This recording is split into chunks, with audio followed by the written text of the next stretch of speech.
we wa mukobwa uri kurandaba uno munsi urashobora kujya mu rugo kwa mabukwe wawe umusore yagushimye byaryoshe mwayitanye sheri shushu bebe hani sweetie n'utundi tuzina ndazi yuko tuhari twishi mwitana hagati iwanyu wenda n'amazina mukayafatanya ugasanga bahora witwa naka ubu witwa naka ariko wamara gushika mu rugo kwa wa muhungu babukwe mama w'umuhungu ugasigara umufata nk'umuntu ari aho yasamye ataco yimariye ataco asobanuye Imana izoguhana Imana izobikubaza rero vyiza wo kwikebuka ukamenya ati kuba ndigaha muri kino kibanza hari ubutumwa burundaka Imana yampaye nzane hano hantu nibibaza impamvu ari benshi mwoba mungana mwavukiye rimwe bapfuye ariko batakiriko ariko wewe imyaka 15 irakubise 20-30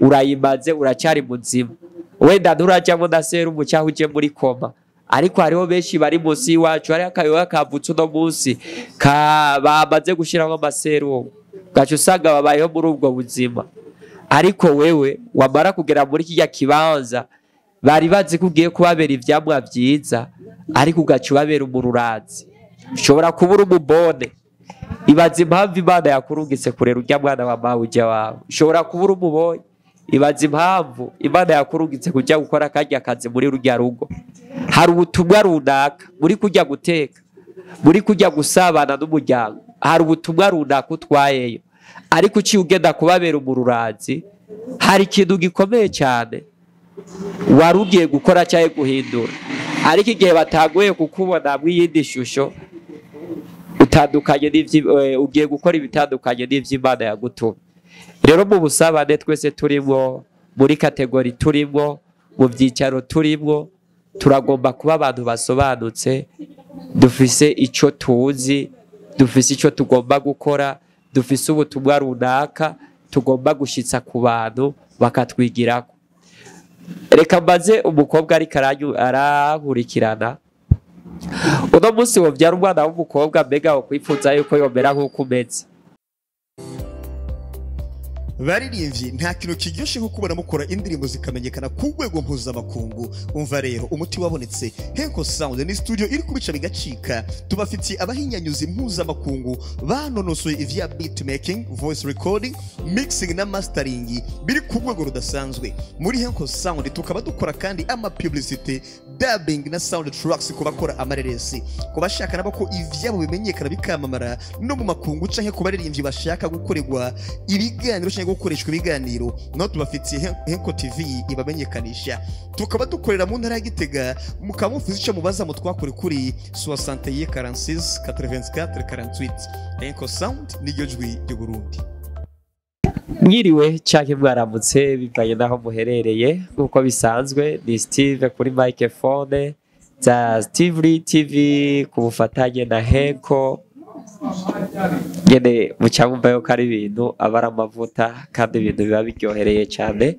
kumva canke kubona rero nkuko bisanzwe turi imbere ya kamera tuje kubaganiza canke tuje kubabwira ikintu c'inkora mutima canke nyene twari dutegezwa kuvuga uyu munsi rero wewe utaragira subscribe ndagusabe muri wa mutima w'urukundo nyene ufyonde subscribe ugire share na comment bivaye nige uza ko ino video uze kudufyondera comment utubwire ico twokongeraho canke twogabanura rero tutarandiriye tugomba tuganire kuri filme iri kiraca kuri no chaîne ya Steve TV filme yitwa Imitima Ine ni filme abantu benshi bakomeje kunyandikira bambwira ati kubera iki yo Mitima Ine nubwo ari filme itarahera ikiri kuri episode ya 2 ariko ni filme izobandanya kugera kuri episode hafi 5 cyangwa 6 bivanye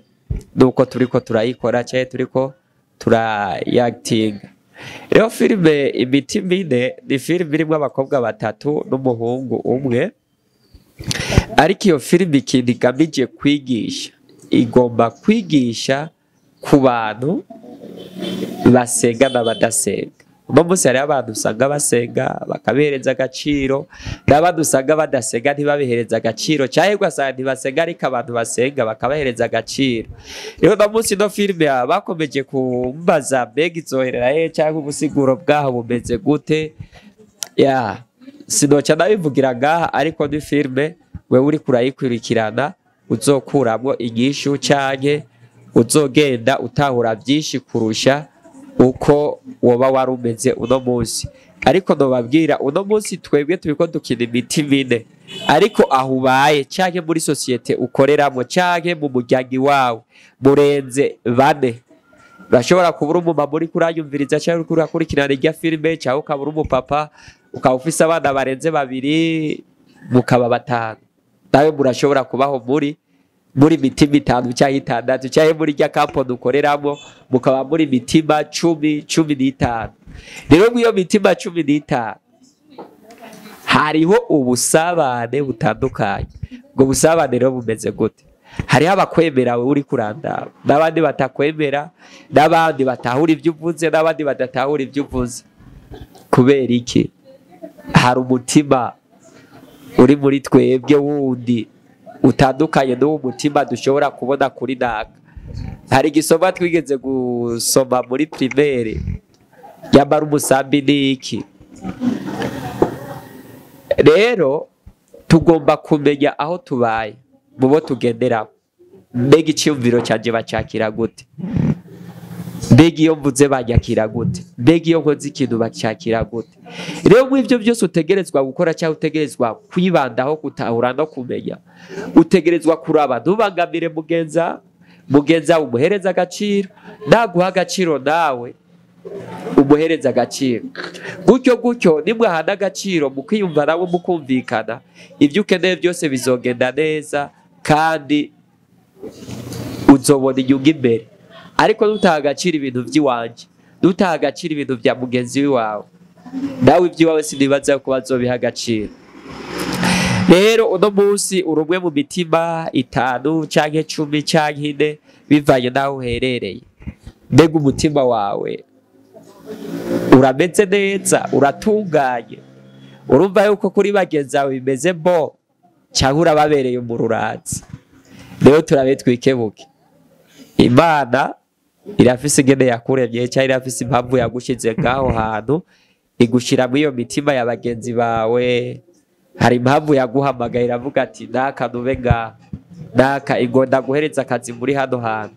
Ariko wamara gushika ahantu ugaca babera ingare, ukababera umuntu udashobotse.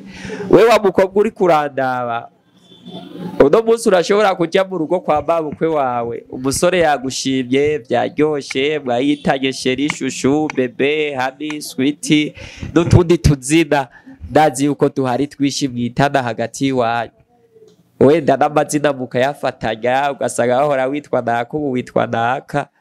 Ariko wamara gushika mu rugo kwa wa muhungu, babukwe mama w'umuhungu ugasigara umufata nk'umuntu ari aho yasamye, ataco yimariye, ataco asobanuye.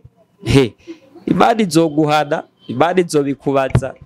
Rero byiza wo kwikebuka ukamenya ati kuba ndigaha muri kino kibanza hari ubutumwa burundaka Imana yampaye nzane hano hantu. Nibibaza impamvu ari benshi mwoba mungana mwavukiye rimwe bapfuye ariko batakiriko.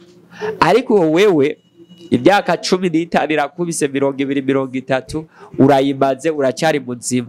Wenda nturajyamo na serumu cyangwa uje muri koma, ariko hariho benshi bari munsi iwacu, hari akayoga kavutse uno munsi bamaze gushiraho amaserumu, gacu usanga babayeho muri ubwo buzima.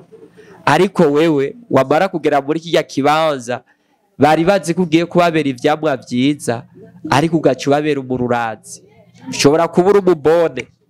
Ibaza impamvu Imana yakurungitse kurera urya mwana wa mawujya wawe. Ushobora kubura umubonye. Ibaza impamvu Imana yakurungitse kujya gukora kajya kazi muri rurya rugo. Hari ubutumwa runaka muri kujya guteka, muri kujya gusabana n'umuryango, hari ubutumwa runaka utwayeyo. Ariko uciye ugenda kubabera umururazi, hari ikintu gikomeye cyane wari ugiye gukora cyangwa guhindura. Ariko igihe batagoye kukubona mu yindi shusho utandukanye n'ivyo ugiye gukora ibitandukanye n'ivyo Imana yagutumye. rero mu busabane twese turimo muri kategori turimo mu byicaro turimo turagomba kuba abantu basobanutse dufise ico tuzi dufise ico tugomba gukora dufise ubutumwa runaka tugomba gushitsa ku bantu bakatwigirako. Reka mbaze umukobwa ariko arankurikirana uno munsi wovyara umwana w'umukobwa mbega wokwifuza yuko yomera nk'uko umeze nyamura umuhungu uno munsi wovyara umwana w'umuhungu urumva yuko wose gusaba Imana uno mwana w'umuhungu azamere nk'uko je meze canke yitware nk'uko witwara nyamubona uri umukobwa ubona tokwitwara nk'uko wewe witwara uvuga ati yoba gowe kubera iko utohindura nyamura umuhungu nawe uvuga ati reka umwana wanje ntiyobaho buno buzima kubera iko utohindura. Rero ndakwinginze uhindure mind uhindure ivy'ibikorwa ibikorwa by'umwiza ubihebe maze ukora ibikorwa by'umuco kuko Imana izoguhezagira kandi n'abantu bazogukunda kandi bazokwitwararika. Rero ndabakunda cyane gose wewe wari kurankurikirana please ndakwinginze ndazi ko atagwanka ufise ndazi ko atanzi gufise raba aho handitse s'abonner cyangwa subscribe uhafyondeko uca ugira na jeme yamba muri comment nawe ufise ico uvuga wandike commentaire maze turyoherwe. Ndabibutsa uri mu ntara ya Gitega ushobora kuba ugomba gukora indirimbo mu bwoko bwa audio canke mu buryo bw'amashusho ivyo benshi bitwa clip urashobora kwegera muri Henko bagaca babigufasha. Urashobora kwibaza ati mbega Henko yo bitumbereye hehe?